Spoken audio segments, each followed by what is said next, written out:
just a friend. Come on, hey, come on.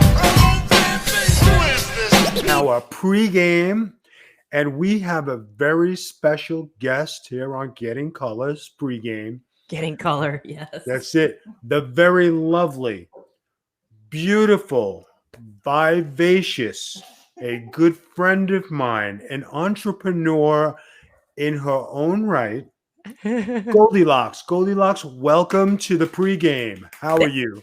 You guys, it's so cool to finally see you both in person and hear your amazing accent, as I have one as well. And Noelle is just kind of doing her thing over there. How you doing, girl? Hi. But it's an honor to be here. I'm just so happy to be connected. You're so wonderful online on so many platforms, Mr. Big Vito. Thank you for that. Yeah, it's always good. And I know you enjoy my good mornings every morning. Yes.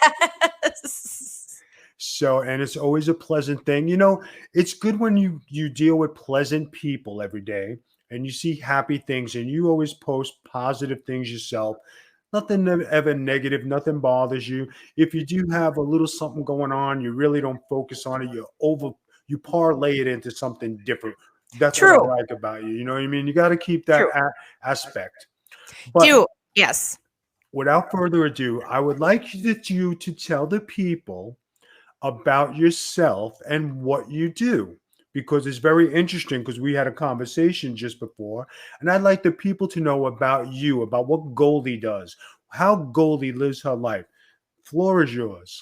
Oh, I so appreciate that. And right before we went live, we were just talking about what we're doing during the pandemic or different work that we do. And, you know, Big Vito, I've always been an entrepreneur since I was a very, very little kid. I think that's just something that's in your DNA.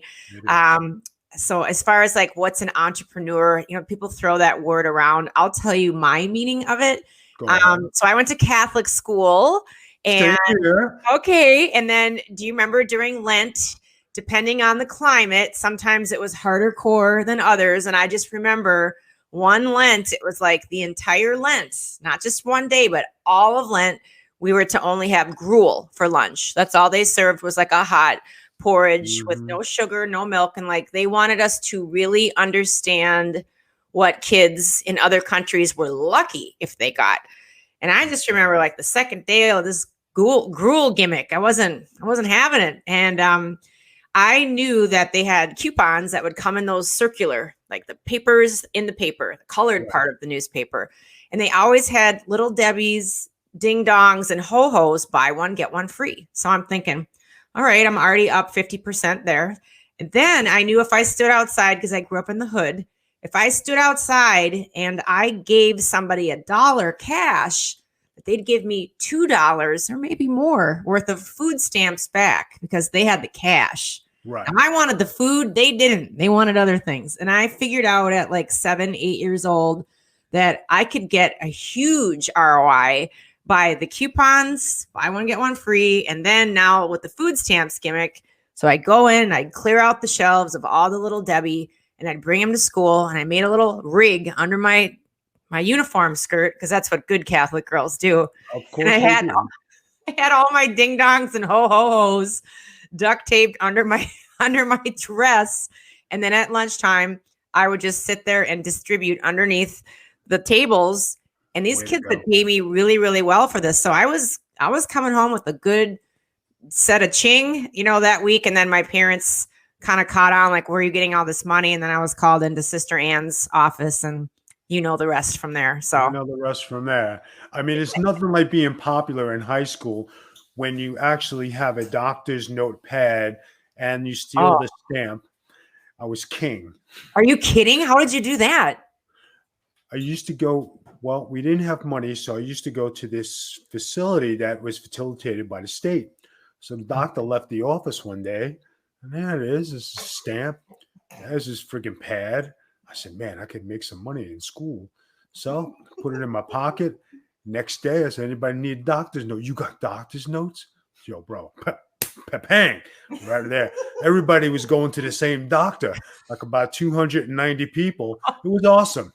It was awesome. So I wonder what kind of money you made back then. That would be way more than my ho ho or ding dong. Like you definitely No, could. believe me, the ho-hos and the ding-dongs, they were all around me. So I had a bunch of friends. One other thing I remember was the canisters, the plastic canisters that your mom and dad would go buy at the nursery or Walmart or whatever, bring the plants home, take them out, dig the hole and put them in. You were left with these plastic containers that the Right. plants originally came in, the seedlings. And I just decided to go around the yard and dig up weeds. And I don't know, I thought they were pretty and I repotted them on my own. I knew that the dirt went in there. And then one day I just went out on the front of the lawn and put out a sign that said weed, for $5 a plant. And man, the people came and the news crew came and the police came and I was 5. You And get that's when I knew like there was a problem with wanting to make. And then fast forward, I did wrestling like you did. I did different commentating. I did managing, backstage. any college? Did you hit Yeah, I did go college? to some college. I went to the University of Minnesota. I went to You did. some private colleges. I hated it. It wasn't for me. I admire people that can go to college and finish. Did you finish? No. No, I was a baller. I actually was a basketball player. I don't know if anybody knows. Well, everybody kind of knows my story. I was the most nonviolent kid. I was a baller. I could play with the best, and I had Division I college scholarship offers all over the place. Couldn't take one because my grade point average was nothing. It was like nil. So the guy from Wisconsin used to call my mom, and he says, "Listen, we'll take a chance on your son. You just got to get him up here." Well, we didn't have no money, so $500 for a plane ticket, and I didn't know when I was getting home. We didn't have $500 for a plane ticket. I said, "Coach," I said, "I want to come, but we just don't have the money for plane fare." He was going to put me up, scholarship me, put me, red shirt me, the whole 9 yards. He said, "Bring your woolies." The wife talked to me. I mean, this guy called my mom week after week. Really? What happened?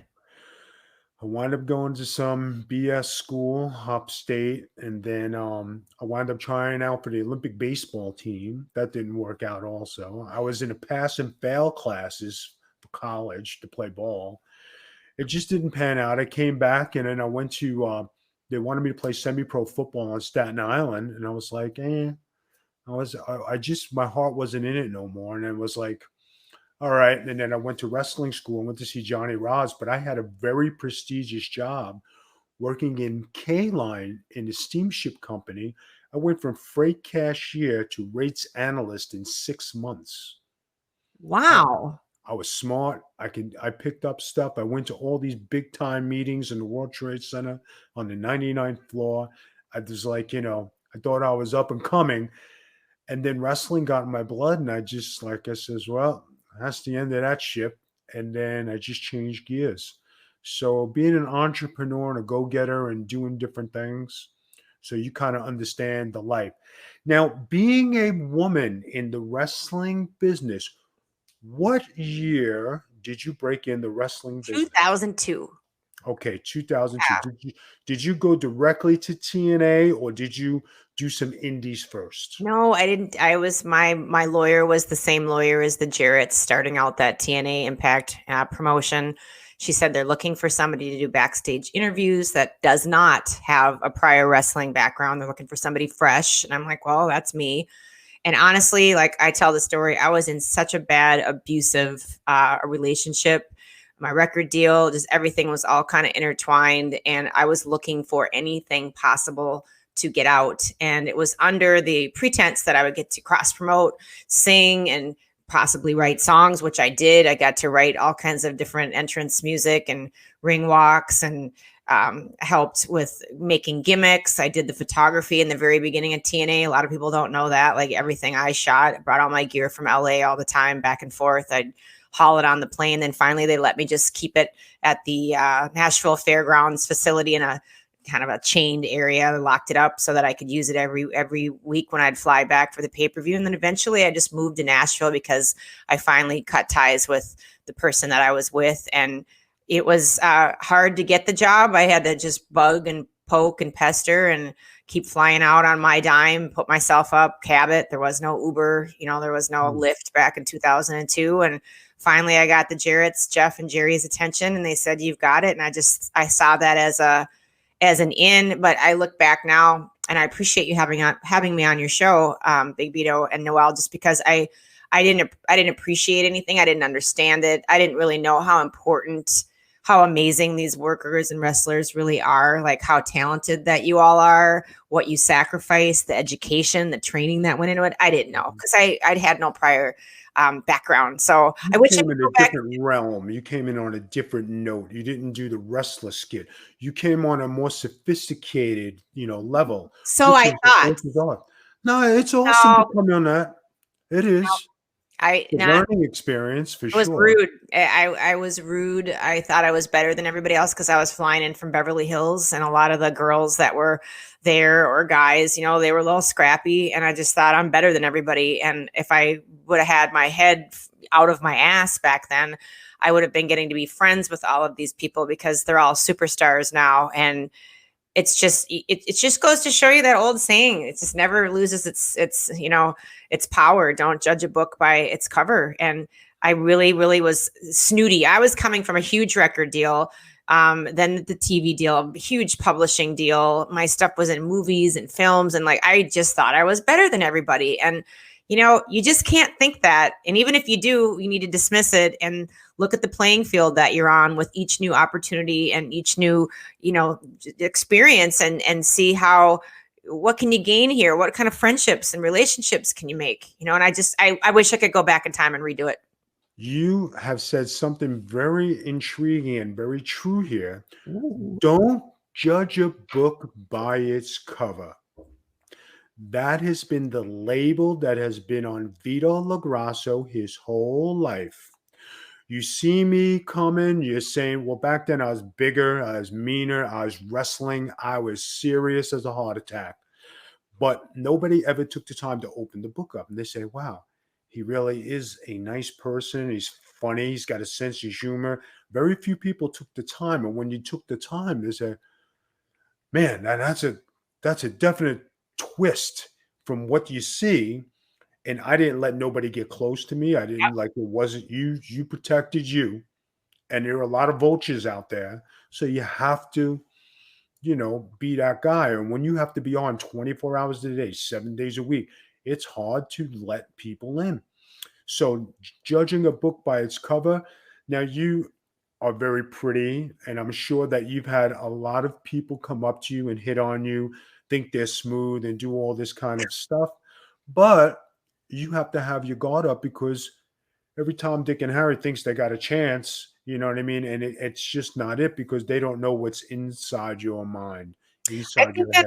I think that's so interesting. Like every Tom, Dick, and Harry thinks they have a chance with any vagina that breathes, There you go. Like they don't even stop to think that maybe we as women have taste and preferences and our own minds. And what's interesting is I'm not one of those people. I consider myself a hybrid. I'm an entrepreneur, not a musician. I don't like musicians. I'll be honest with you. I think they're lazy and very entitled. And I'll say Eccentric. Lazy and entitled. I'll take the eccentric,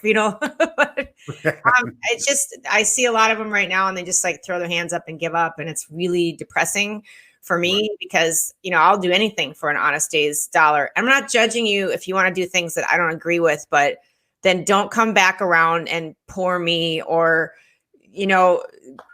hashtag some things. Then you got to look at your actions and walk the walk. And then if something bad happens to you, I will support you and I will back you. But if you're living a lifestyle that's a little eyebrow raising, I can't get on the bandwagons that a lot of women have in the last year because I look at their wall and I'm like, well, I wonder why you're having a problem. And that's me, being real.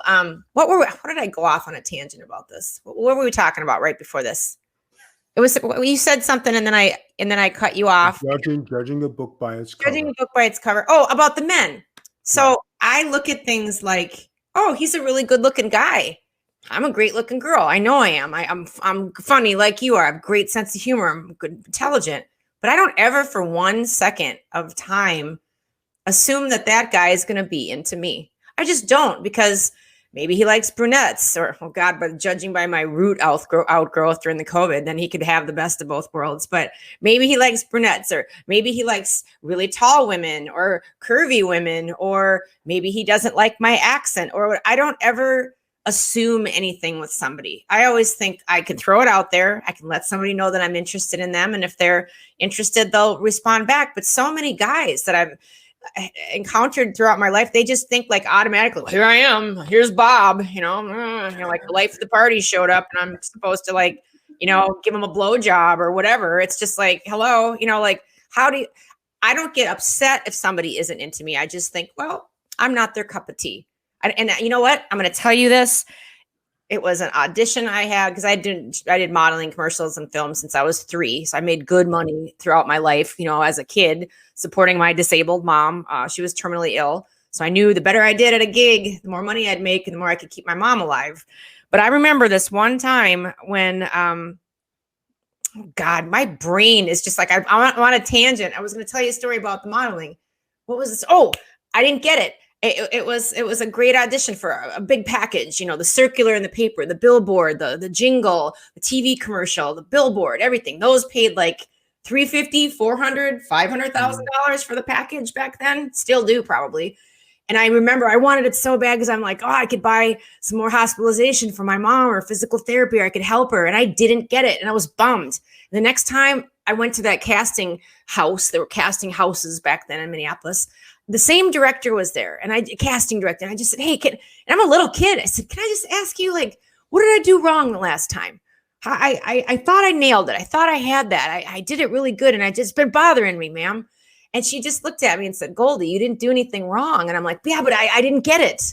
Why didn't I get it? And she smiled and she paused. And this was the biggest life lesson that I've ever learned, which carried on to everything else in my life. And that is, she said, honey, they were looking for a chubby little red-haired freckled girl, and that's not you. And I kept thinking, well, I could wear a wig, but I wasn't a chubby, freckled, red-haired little girl. Yeah. And when you're in a relationship with somebody, and if they don't cheat on you, but they let you know, like, I'm just not feeling anymore, then you should get down on your hands and knees and thank God they don't drag you through the mud or string you along like I've done to people and have had done to me. It's no fun. Like when somebody just tells you right from the get-go, you're not my cup of tea, or I'm not attracted to you anymore, or I've fallen out of physical love with you. I still love you. I love you like a sister. Like, damn it, Vito, I wouldn't want to be with somebody like that. If you really love somebody, let them go find their cup of tea. So back to your original thing, I'm always surprised when guys just automatically think that I want to be with them when they don't even know me. When I think as a decent looking human being, we'll see if I'm his cup of tea. All right. Now, I got to ask you, during this time, have you come up with any kind of new hobbies during quarantine? Have you come up with any new things you like to do? Have you stumbled on something and said, wow, I really like this?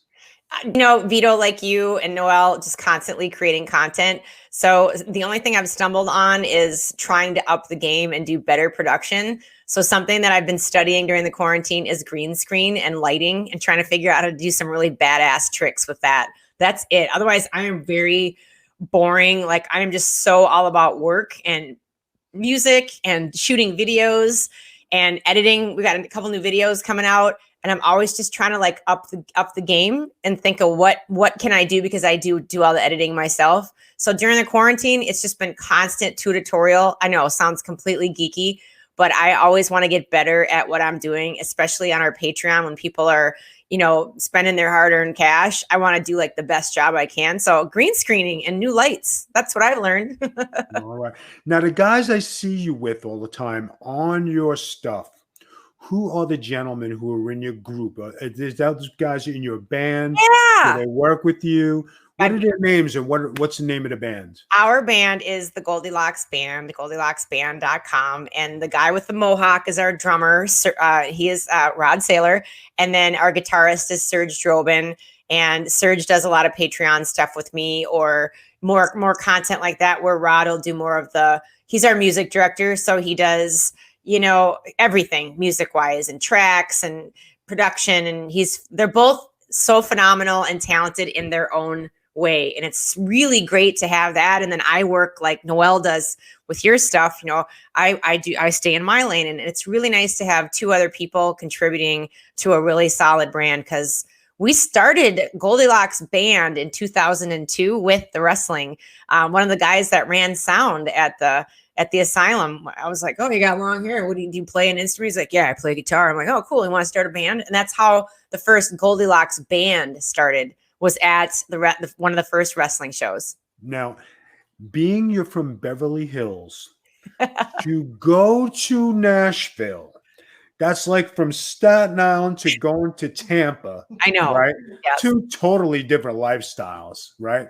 Now, which lifestyle do you like better? Do you like Beverly Hills, or do you like the Southern life? I like them both. They're both completely opposite. There's some really great things about Beverly Hills that I miss. And there's some really great things about Nashville that Beverly Hills, Bel Air, they could never have. One thing about LA and all that area is you could walk down the street, pan, bisexual, naked. Nobody would even look at you twice. They don't judge you. Nobody cares. You're lucky if you can get anybody to care about anything or even look at you or talk to you. And if you're kind of an introvert like I am, people wouldn't think that I am, but I am. I just kind of stay to myself. I like to work, get my stuff done. I enjoyed having nobody look twice at me on the streets of Los Angeles, Beverly Hills, Santa Monica, Venice. Nashville, different story. Way more judgmental. Very kind people, but a lot of people pass in judgment here because we are in the Bible Belt, and that gets a little old because it's sort of like, remember that saying is that don't protest too much. Like half the people here that are like bagging on gay people, they're closet gays. You know, it's just like, dude, just come clean. You're gay. Yeah, right. And, hey, listen, well, I tried it one night and it didn't work, but then I was drunk again and it happened. And I was like, okay. No, exactly. And then get to church and then they're going to bag on everybody else. So Nashville is definitely a different pace. I think people bag on Los Angeles so much, but man, I had so many great friends there. Both places, people equally helped me with anything that I needed. I think it all depends on the individual. When you go sincerely seeking counsel or help from somebody, if they're a decent individual, it doesn't matter if they live in New York, Florida, LA, Nashville, whatever, they're going to help you if they're going to help you regardless of where they live. Now, being that you're an introvert and you really kind of stay to yourself, do you do the hip thing in TikTok at all? I did TikTok for like 2 minutes. And it wasn't quite like, I think if I had more time to do the kind of content that is exclusive more to TikTok, it's shorter and like dancing or fun or bursts. And like, again, because I'm such a perfectionist, I like to overproduce everything. Like it's hard for me to have the time to just do something spontaneous for TikTok. I guess I could do it and then cut it up maybe, but I didn't really get into that. Are you big on the TikTok? I was when it He's first the king. I like to do the crazy things, and when it first came out, I was on top of the kitchen counter. I was doing stuff. I was doing dances. I mean, I was all over it. And then everybody and their mother just glommed it. I was like, all right, wrestling finally joined it. So I took a step back from it. But I find that, and I've gotten on a few wrestlers who are trying to portray this villain, this mean person. Dude, don't get me going. And then they are big TikTokers where they're dancing and they're doing these musicals. And I'm like, how are you supposed to be this ruthless killer on TV and then you're TikToking with your friends? So that sounds like Bin Hamin. Like he gets real hot about that stuff, and then there's a lot of different theories of thought on, and I don't know where you're at, and I respect where you are on this, and it's cool, either way. But I'm old school wrestling. If you're a heel, you don't belong on TikTok. You don't sell merchandise. You don't smile, nothing. Vito, if you sign a contract with one of the biggest world federations for wrestling, you know what it is. If you sign a contract that says like, this is what I'm going to do, like a contract is, I know what a contract is. I look mine over and have a really amazing friend and lawyer look it over. And if it says, you got to do this, you're the heel, you go by this, then that's what you sign. And then you get all that money and then you get all that fame. And then you can't, and I've done it. I've made the mistake of thinking, well, I'm a big deal now. I can just do whatever I want. But I signed that contract. And it's so when I see people doing the different stuff that there's a lot of heat going on for, their Patreon or their OnlyFans or whatever, it's like, but you did sign that contract and you did get paid the money, whether you were on TV or not. And a lot more, because I remember AJ, they came after AJ and said you needed to quit your Twitch or whatever like that. The guy I looked it up. He's making like $3.5 million. Chances are it might be a good idea for him to back down, because I don't know if he's going to quite clear that on Twitch. I don't know. Yeah. So it's just like there's so many different things that are out there, but I have to agree with you on, if you're supposed to be playing a certain part, then the old school way of doing it, when you would really sell it, is then do that, because it just doesn't make any sense, and it kind of dilutes it, See, now you live in Nashville in 2002. I actually wrestled in Memphis and did the loop in the 90s, and I wrestled for USWA, and I wrestled in the first Memphis Memory shows at the Coliseum. Oh, wow. I was Skull Von Crush, German, never spoke English, did the whole thing. And when you talk about Southern wrestling and being that the best education in wrestling, Southern wrestling, it teaches you, it grooms you, it makes you. Because when you go to other places, you don't get that. I know you live in Nashville. You might know the history of Southern wrestling from listening to the other guys, but the Jareds were very big. The Dundees, the Lawlers, the Dream Machines, the Boogie Woogies. Eddie Gilbert was big, the Gilberts. I mean, I was part of the biggest feud, the Lawler and the Gilbert feud. And they threw, all right, Skull, listen, you're going to run down, unlock everybody, and you're going to be part of this team. And I'm like, at the time, you don't know. But then when you see this come up 20 years later, famous Memphis memories, there I am playing his day. And you're like, wow. And that's where Memphis, you're lucky that you live there. Nashville, Elvis Presley, Sun Records. Like, you talk about you're a musician and you're in the music industry. Did you ever go to Sun Records? Did you ever go to those famous bars? Did you ever go to see the nostalgia? Yeah, no different than when I lived in LA, the Viper Room and, the whiskey and all of that. I love that. And what's really interesting is Rod, our drummer, in the daytime, he is an HVAC tech, so heating and cooling. And one of his customers was Elvis's guitarist for all those years. So, I get to hear from Rod as we're touring in our bus, hey, I went over to what's his name's house and was over there for 8 hours, and just the stories pour through. And there's just so much that you can learn from stories if you just put your shit down for a hot minute. I just think people aren't paying attention anymore. They're just so consumed with so much distraction. It's like going over to that old guy's house and just really hearing. I'm much more prone to listening than I was when I was younger, like, because I have a half a life left, and I want to learn as much as I can. And so much, it's just, they did things so differently back then. And I'm not that old, neither are you, but I miss some of that stuff. It's just like, I feel that in the last 10 years with technology, it's sort of like not 10 years. I feel like it's been 100 years that have fast forward us, and we forget where we come from, or we forget the psychology, or you forget where, Elvis got into music to impress a girl. That was it. He recorded a song at Sun Studio to give to a girl for her birthday or something, so he could ask her out. Many people know that. I happen to know that because I went to Sun Records. I heard this story. I mean, it's phenomenal, all the things you can learn. Now, being that you are at this stage of your career, would you ever consider going back into wrestling? Oh, all the time. In my perfect world, in my head, I've got some TV that's coming up this year in the next month or two. You film when you film, and the part that I'm going to be playing would lend itself to wrestling, where it would make sense to go back. But this time around, I would love to go back and be, which, see, it's hard because we just got done saying, then you got to watch what you do on your other stuff. But I would love to play, maybe not so much, well, it would be a heel, but like something so psychologically disturbed. Like I would love to go back in time and show up and tell Abyss's backstory, like really go back into time and why this guy is so warped, like show up, like A twisted sister.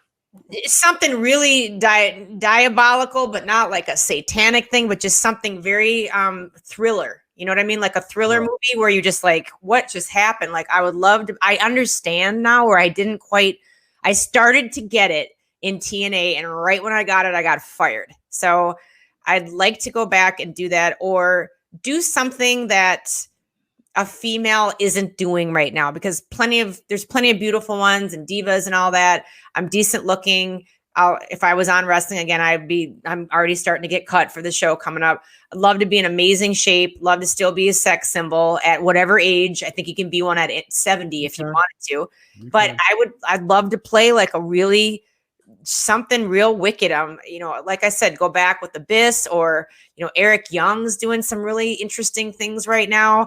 AEW's got some interesting angles that I'd love to pop in. I would love it. So if it's meant to be, it's meant to be. I say it every interview. I'd love to go back. How much has the wrestling business evolved for women? Yeah. Since 2002, could you say it has gone 180 degrees in a positive way, or would you say it has gone way too much ahead for people to understand it? That's a great question.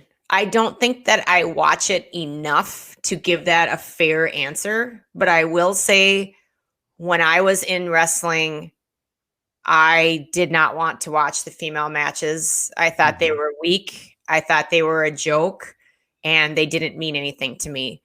And now when I catch some things, as just somebody who is not an avid wrestling viewer, Right. I do like to see that at least it's not a joke, and these girls are out there like fending for themselves.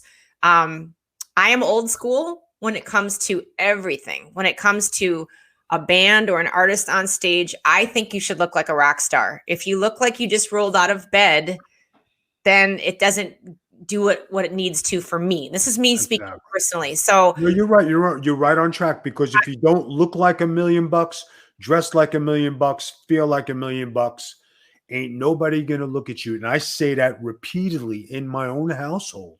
So here's my question to you. As far as some of the women that are out there, some of them really look like powerful superheroes to me. And then some of them, I'm wondering, like, how do you have this job? Because to me, pro wrestling, rock and roll, and I know rock and roll has changed a lot. Like everybody isn't tearing up hotel rooms and overdosing on heroin like Nikki Sixx anymore. It's not that climate. If anything, there's like kombucha and health drinks backstage. Like the guys joke, and Foo Fighters or my friends that are in huge rock bands, like they're all recovering. So it's all clean stuff, but they still look like rock stars. And I want a professional athlete and a wrestler. I want to look like that. I don't want them to look like my fat, soggy dad.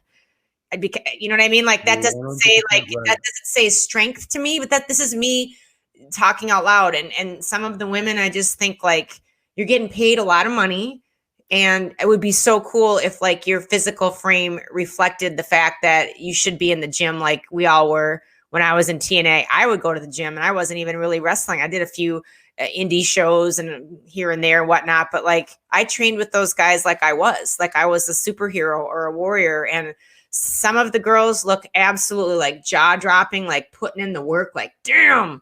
And then some of them that I see, I'm just wondering, like, what's your talent? Like I don't get it. It's hidden. We can't talk about it. It's Okay, a PG show. Going through the drive-through, every night. I always want to encourage health, positivity, encouragement. I tell kids when I do motivational talks, like life is freaking difficult as it is. You could be operating on all 4 cylinders. You could be A+ in it. You can come from the money and the best family ever, and life is still going to shit on you, and it's going to be hard. Something's going to happen. There's going to be an accident. There's going to be this. There's going to be that. So with that being said, do your best and don't add all of this stuff that you see like, oh, I'm going to try this or I'm going to try that. I'm like, you don't need to add, heroin or meth or chemicals to your day, because then once you're down here with all of that, and then you scrape your way up to, I'm going to get help and I'm going to be in recovery, or you've got that on your back for the rest of your life to try to like to stay here. So that's why I just tell people, like, just be as healthy as you possibly can, because you don't know what's coming down the turnbuckle there. Like, and it bums me out when I see athletes who just don't look like they're, I feel like that's your job, to like be inspiring other people to not to have broken necks like you all did. And God, half of you guys that I worked with had a broken back or a broken neck, and you were still working. And I have such mad respect, and I again, going back to, I always want people to be as happy mentally and physically as healthy as they can, because I think life is just hard enough on its own. That's me. Now, you have hit a bunch of spots. Hit them. Now, and we both have endured a great deal in our careers.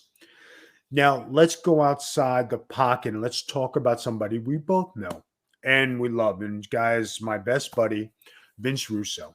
Now, there's a guy who, I mean, I'm sorry that I broke him in the business, everybody. I'm sorry. I really did break him into business, But anyway, here's a guy who had a love for wrestling, true and blue, right?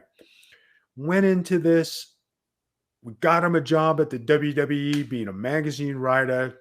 He took off, and people just criticize and criticize and criticize, and they still shit on this man 20 years later without, like you said, don't judge a book by its cover. You ruined wrestling. You did this. You did that. But Vince Russo is a sweetheart of a guy. He's got a heart of gold. He's a good person, right? Yeah. He's helped everybody. I know you and him have a special relationship. I know you and him are good friends. You did the shows when you started coming on, right? And look where you are now on Patreon and doing great things. Why don't you tell us a little bit about your relationship with Vince Russo and the person he is? So Vince, and I love telling the story, was outside of the ring. It was one of the first couple of shows, and he was like, okay, so here's what you're going to do. You're going to get in the ring, you're gonna be announcing, and then somebody's gonna bump into you, and then your bra is gonna pop open and your shirt's gonna fall off. And then I'm like, no, I'm not doing that. What are you talking about? It's gonna be casual. It's like an accident. And then I'm like, no, Vince, I'm not gonna do that. And I didn't know who this guy was. I didn't know Vince Russo's track record. I didn't know what he did and contributed to wrestling. I just know somebody wanted me to take a little bump and my stuff fell off. And I just looked at him. I'm like, no, dude, I'm not doing it. Okay. So here's what's going to go down. Somebody's going to bump you in the ring, and then just your blouse is going to pop a few buttons. We'll pre-rig it with some tape, and then you keep the bra on. I'm like, no, I'm not doing that. And like, I just remember him looking at me like, what do you mean you're not going to do that? I'm the producer, and I just told you to do that. I'm like, I'm not doing that. I said, get some other hoe bag to do it. And they did. She did a great job.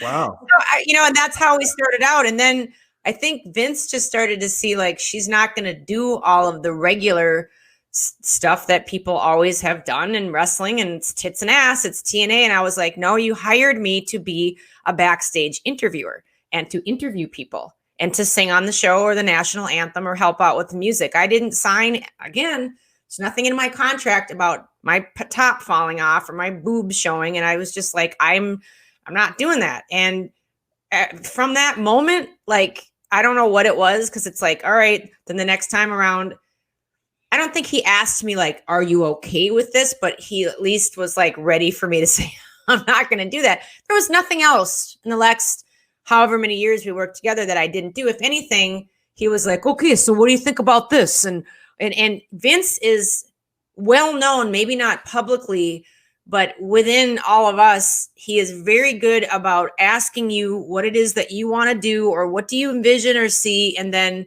producing that.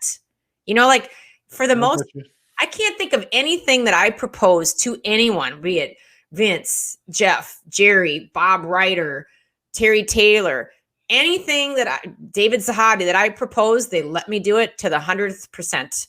They didn't produce it, meaning saying, editing it, nah, I don't like you to do that. They're like, all right, cool. Run it by us. Let's get the copy. Go out there and do it. Like, nobody was Vince is very, very good about seeing what is organic to the person, what comes naturally, what's authentic for them, and then just polishing it up a little bit. Or, wait a second. Then if you did this, and then, that's great. And that's what happens in a writing room.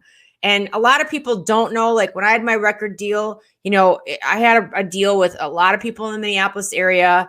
Prince was my mentor, signed a limited deal with him, had some great mentors with the new power generation and whatnot. And like you really, when you're writing with the greats of the great, there's no, you can't do that. There's no power and control there because they're already the powerful mother truckers. They're already way up here. So they're going to listen to the talent, the new blood, and they're going to see what you can do.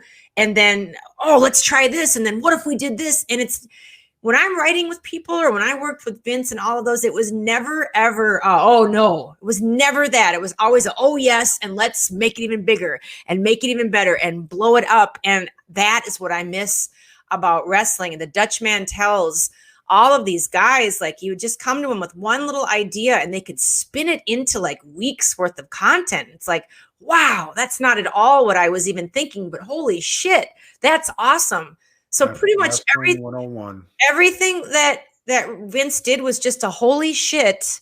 That's awesome. So much so, Big Vito, that's what led to me getting fired, is because ultimately I just got too much camera time. And it's not because I was screwing anybody in wrestling or blowing anybody or whatever. Like a lot of the people in wrestling liked a fresh face coming in that was really there to come up with some wacky stuff. And I did the whole losing my mind and going crazy. That was my idea. They produced it, but that was my idea. The whole showing up in a different gimmick. I was Hispanic one day. I was from the Bronx from another day. I was Asian and taped my eyes one day. Like that was all my idea because I thought every week it could be something different, and keep it spicy. And they went along with it. They were great. So Vince did nothing to me other than nurture me and respect me. And we worked outside of wrestling, trying to get some shows going. I went to his house and stayed with his kids and Amy, and we just wrote the whole time and nothing ever came of it. But like I said, he ended up working me into the show so much that I got canned because some of the guys, one of the guys got jealous and was like, we want to see her go. So, Vince loves wrestling. Vince loves angles. Vince loves psychology. And the people that still bag on him to this day, like it's like politics. They don't even have anything on him. Like go back and look at the ratings in the different promotions that he was in. I've seen him. He did a really good job. It's just fun to pick on him. But then again, I think Vince sometimes he fuels the fire a little bit because it's good TV, so I can't feel that bad for him sometimes because it seems like he somehow enjoys brings it on himself. You want to know what the best thing is that when these guys fire on him and I'm not on here on Twitter and I read things or my wife will tell me or I'll catch something. I'm not on there like, oh my God, I got to run. But when I see something that's messed up, yeah, I say it all the time. A bunch of over 50-year-old guys wanting to fist fight. Are you all crazy? Right? None of you are fighters. But when I see the same repetitive stuff, I don't know if you ever seen it, but I go on a rant and I'll rip Eric Bischoff, Pritchard, Cornette. I was going to say Cornette's just like. Yeah, but like whoever, none of them ever come back at me. They don't say nothing because one day I will see these people and I am me who I am. And I'm going to come to you and you're going to answer to me. So like better not to say anything at all. And I always took Vince's back. In WCW, there were people who wanted, oh my God. And I would always be around the corner. Vito, Vince is in trouble. I said, what's the matter? They said, he's arguing with so-and-so. You better go over there. And I'm like, oh man, I don't want to fight this guy. And I was his buddy. I was his boy. You know what I mean? So if he was going to go down, I was going to have, oh shit. I didn't know that. I didn't know you guys had that much history together. That is so cool. Yeah, we started out on the Vicious Vincent's wrestling show. He had a little a little radio station deal that we used to entertain the Nassau Coliseum for the WWF back in 91, 92, when I was Skull Von Crush and I was doing TVs. And we did so much for the WWF back then that we were so popular. We had our own bus trips to go to TVs to watch me. Was that it's amazing? Was that before or after John Alexander? That had to be After? after, I guess. Okay, because I It know was- you had something with him for a while, and then they had their falling out. I'm wondering if you were in the middle of that or that was No, before. no. It was just me and Vince. And Okay. we had another guy with us. His name was Jimmy, who was the Mat Rat. So it was the three of us. Bad rat. Yeah, we had a great time. We did. Me as a German, we did a bar mitzvah. What German goes to a bar mitzvah and does things? Nobody, right?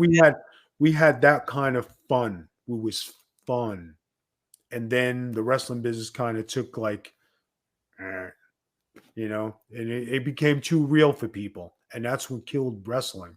Is when people took it too personally. Yeah, isn't that interesting? I wonder if the Ric Flairs and the Bret Harts and all of them take it too personally to this day or not, or if Arn they- Anderson always told me, he said, Vito, I got to tell you, if you're a perfectionist, you take these matches too seriously. He says, you got to learn just to leave it here. It is what it is and move on. Who said that? Arn Anderson. Really? He always told me, Vito, you're a great ring general. You're an awesome hand. He says, but you're too passionate. You got to Who lighten up. trained you? Johnny Rods from Brooklyn. All right. Wow. Yeah. So, I mean, the class I came out of, Tommy Dreamer, Taz, Damian Demento, Bill DeMott, Devon Dudley, Big Vito. That's a hell of a class. Yeah, We that all is a made class. Isn't that cool when you look at and see what people did? it. It is. And then you get to be and travel and work yourself from the bottom to the top. And all of us became champions. We worked for all the companies. We did great things in the business. And Vince was a part of it too, because it wasn't until Vince always thought it was a show. One day we were training in Gleason's and some guy was riding me and he wouldn't let me up, but he was looking to embarrass me. I got up. I slapped him so hard in the middle of the ring, all of boxing stopped. You can ask Vince this story. It's true. He crapped his pants and he'd never seen anything like that. That's when he knew that wrestling was legit. I got back down and finished my training and I left. But people knew when I wanted to get up, I got up. When I went back down, I got back down. Nobody was going to embarrass me. And Vince wrote a big story about Skull Von Crush, how I changed his mind on what wrestling was. True story. I think it's Wow. True. And you're a really great interviewer. I had no idea that you were this skilled on the mic and in your interviews. I'm learning from you today, so I appreciate that. I appreciate that. You want to know what the best thing is? My wife, who sits by my side and she watches me, as she's here, lurking and stalking. Hey, they right? asked for me to pop my head in. Here, you got it, guys. Hi. She says to me, all right, you got these people coming on for an interview. What are you going to do? So I'm going to let it roll. She goes, how the hell do you do this? You don't write nothing down. I go with the flow and I have things in my mind, because when you have a great mind, you can't write everything down. But I'm a prepper. I'm a prepper. You go prep my dinner or something. Woman, go ahead. You You cook guys my dinner. are Everybody knows that. Kick your ass right through the screen. Freak. Yeah, I went to the store today, or did our grocery shop. I prepped her strawberries and her Cool Whip with her bananas. Prep. That's prep. It's my food all week. It's what I'm eating. How are you always getting petties and manis, and like, how is this that you can do Every this? 2 weeks. Huh? Every 2 I weeks on never go. Fridays. What did you say, Vito? I said it's every 2 weeks. I have a schedule. It's mani, pedi, salon day, right? My feet and my hands and everything have to be done. My eyebrows, everything. I am a princess. I'm a pretty boy. My toenails are painted different colors every week with the French tips. I Okay. am manicured to the T. All right. That's again, everybody's got their thing. I wish I had that, but I'm not there yet. So I will We can train you. live vicariously through you, Vito. No, but listen. Hey, listen. This is what I tell everybody, right? A woman, when you look at a woman and you get bring her home, like when you're single, not now, right? When you're single, you bring a woman home, right? And you finish making love, and you happen to pull the covers open, and you see her feet, and they're all freaking looking like, God damn, look at Yeah. that, damn, Yeah. right? Now the flip side is what happens when a woman brings a man home, and she just sips the covers. I mean, she said, damn, those feet are ugly. God Almighty, look at those toenails. So you want to be manicured and pedicured on the bottom this way. Everything's looking good. She's happy with all the, all your stuff. And then when she gets to the bottom of your feet, now that's my man right there. Nice Yeah. and No, I clean. agree. Huh? I wouldn't even have a guy in bed if his feet were nasty. Like I'll vomit. If there's guys, if you're gonna wear the sandals gimmicks in the summer, like don't unless you do what he just said. Because like literally, we'll look down and that's a deal breaker for me. Hands, feet, and ears.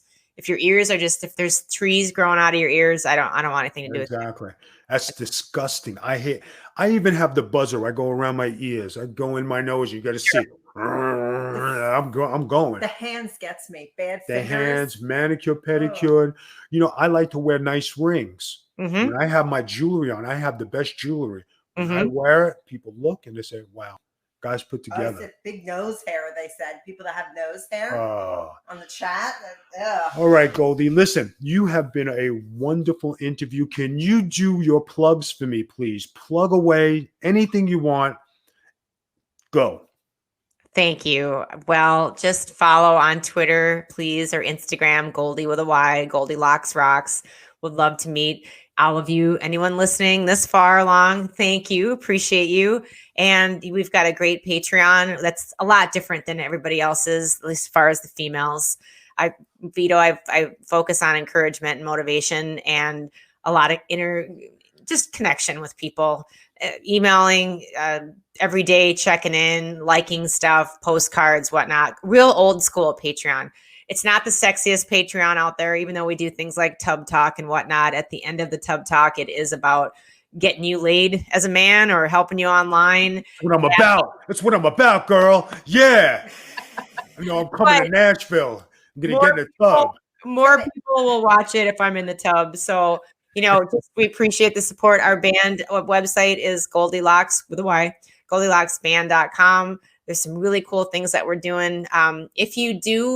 If you are listening this far, we've got our video that was premiered on Vince Russo's YouTube channel. It is called All to You, and it is in support of mental health and suicide prevention. So if you're listening to this and maybe COVID or just life in general has been a little thick or heavy for you, please, if you wouldn't mind going over there and just liking it. It's on Vince's channel, All to You. Give it a like, leave a comment, or read some of the amazing comments that people from all over the world over the last 6 months have left, because I promise you they're all encouraging and they'll make you feel better if you're a little down right now. So that's my plug. I really appreciate you having me on, both of you. Thank you so much. Thank you for coming on. You look beautiful. Thank you for dressing up and looking spectacular.